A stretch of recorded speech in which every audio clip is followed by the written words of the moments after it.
If you're someone who sits for the majority of the day, whether it be sitting at home, at the office, driving, or just general inactivity, then odds are your body has over time adapted to become a very efficient sitter. Yes, your body over time actually gets really good at sitting by turning off certain muscles and overactivating other muscles. And when you then combine this with the fact that most people don't just sit and instead slouch forward, lean sideways, and do all kinds of things to make themselves more comfortable, it leads to a host of problems and imbalances that arise when you're not sitting. And typically what this will lead to is more or less the development of the following posture, where the head protrudes forward, the mid back and shoulders round forward, and the lower back arches excessively with an anterior tilt to the pelvis. And to make matters worse, this posture is often accompanied with a host of asymmetries created by various sitting habits, which can lead to one side of the body being tighter than the other, and as a result create a slight drooping on that one side, for example, which all in all can lead to tightness and aches and pains in the neck, the shoulders, the lower back, and various other areas, while making it difficult to properly execute various exercises in the gym, let alone comfortably stand and move throughout the day. But luckily there are easy ways to reverse this and prevent it from worsening if you spend the majority of the day sitting, because based on the analysis of multiple papers, we know that these various postural patterns created by sitting are simply a result of various muscles that have become underactive and weak over time, and other muscles that have become overactive and shortened over time, which in effect pull your body into this new posture. Therefore, to reverse this, I'll be showing you 2 quick and easy 5-minute corrective routines that you can do virtually anywhere and are designed to mobilize these tightened areas, strengthen the weakened areas, and work on correcting any asymmetries you may have as well. The first routine will focus primarily on the upper body, and the second routine will focus primarily on the lower body, each consisting of 4 exercises. And then towards the end of the video, I'll show you how to then go about implementing them into your day. But for now, let's jump into the first routine. The first exercise we'll use to mobilize the upper body is over and backs, which can be done with either a band or a towel. This exercise is used to open up and stretch the shortened chest and shoulder muscles that are pulling you forward into this hunched posture. Here, you'll simply grip the towel or band with a wide overhand grip, pull it apart slightly to create tension, and then, without bending your elbows, raise it over your head and behind your back, going only as far as you're capable of. Then when it gets behind your back, focus on pulling your hands apart. Start with a wider grip and over time, narrow your grip as your mobility improves. Next, we're going to move on to the cobra pose to now stretch out pretty much all of the tightened muscles from sitting. This is arguably one of the single best stretches for sitting, because if you go joint by joint, the entire body is almost completely reversed in this stretch position when compared to a typical sitting posture. To do it properly and without aggravating your back, however, you want to execute the following. Lay on your stomach with your feet about hip width apart, toes facing down, and hands by your sides positioned directly under your shoulders. Next, contract your quads so that your knees are off the ground, bring your shoulder blades down and back, and then lengthen your spine by thinking about bringing your upper body forward and up by using and engaging your mid and lower back muscles. You should not be muscling your way up by pushing your arms into the ground. They should simply be there for guidance and stability as you lengthen.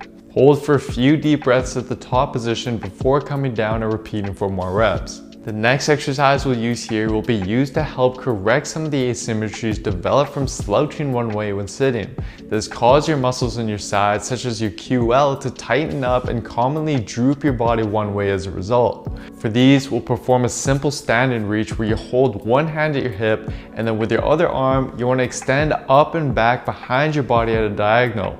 Think about reaching towards the ceiling and experiment with different angles until you find the angle that best creates a stretch in your side shown here. Hold the end position for about 5 to 10 seconds and then repeat for reps before switching to the other side. And you'll probably notice that one side is tighter than the other as a result of your slouching, in which case you'd want to spend a little bit more time and do more reps on that tighter side. Next, we're going to move on to strengthening some of the weakened upper body muscles.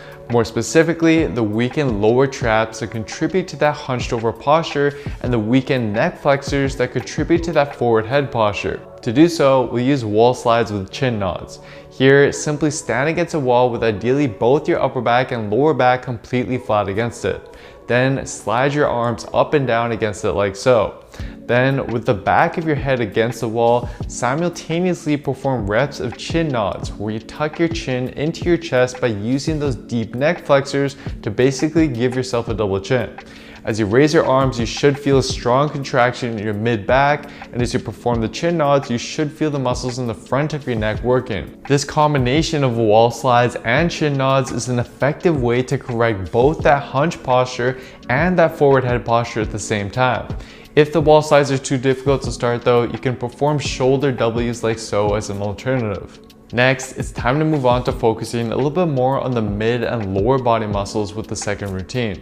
To start off though, we'll work on thoracic or mid-back mobility that gets stiffened from sitting and not only promotes that hunched over posture, but can also lead to problems and compensations in the lower back and lower body as well. To do so, we'll use thoracic rotations, where you get on all fours, sit your hips back towards your heels, place one hand extended out in front of you and the other held behind your neck like so.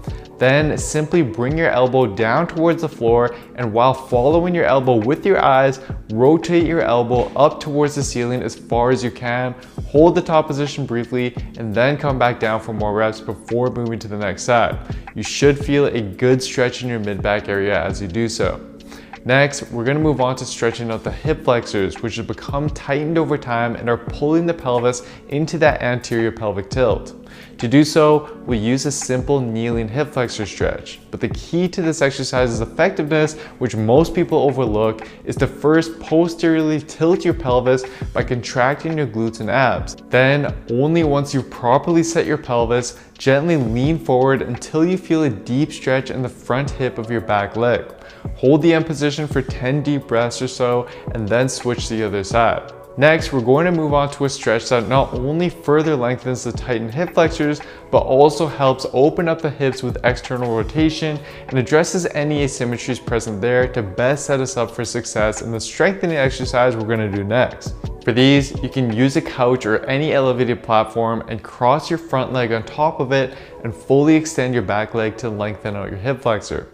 Then, with your hands placed on your foot and your knee, brace your core and simply bend at your hips to bring your chest forward until you feel a deep stretch in the side of your front hip.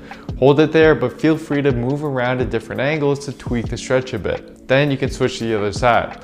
You'll likely notice that one side is significantly tighter than the other, especially if you tend to cross your legs quite a bit when you're sitting. If so, spend a little bit more time on the tighter side. And if needed, an alternative is to perform this similar stretch but seated with your foot rested on your opposite knee and again leaning forward by dropping your chest until you feel a stretch.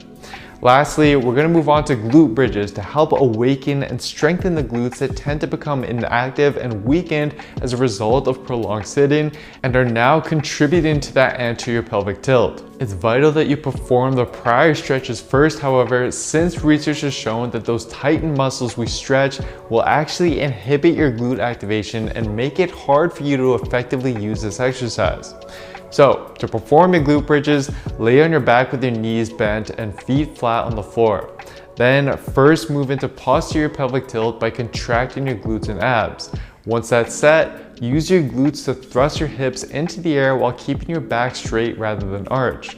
Hold the top position while contracting your glutes before coming down for more reps. Over time, you can then progress to single leg glute bridges as you get stronger, which can help correct any strength asymmetries you may have in your glutes. So here are the two routines all summarized with rep ranges and timing guidance for each of the exercises. As for the best way to implement this, there is some research in office workers indicating that for the highest levels of productivity throughout the day, you should take a short break after every 52 minutes of work. Therefore, a good way to easily incorporate these routines is to alternate between each of them after every hour or so of seated work during the day. Regardless though, I'd suggest aiming to perform both of these routines at the very least once a day and ideally each twice a day if you do sit quite a bit, as it's the consistency and the frequency with these routines that's key. But keep in mind as well though guys, that sitting is just part of the problem. I mean, we see similar postural imbalances in those who stand all day as well. The real problem is not taking regular breaks, not being aware of your posture throughout the day, and just not moving enough in general. So focus your efforts on improving those aspects while incorporating the routines mentioned in this video, and you'll be able to create positive, long-lasting changes, and as a result, look, feel, and perform that much better. And for a step-by-step holistic program that shows you exactly how to train and eat to build muscle and lean down without overlooking key muscles like the one shown in this video, then simply head on over to builtwithscience.com to take the analysis quiz and discover what science-based program is best for you and where your body is currently at. Anyways, that's it for today, guys. I hope you enjoyed this one. Please do me a favor and show your support by giving the video a like, leaving a comment down below as to what you'd like to see me cover next, subscribe to the channel, and turning on notifications for the channel as well, as this all really does help me out. Thank you so much, everyone, and see you next time.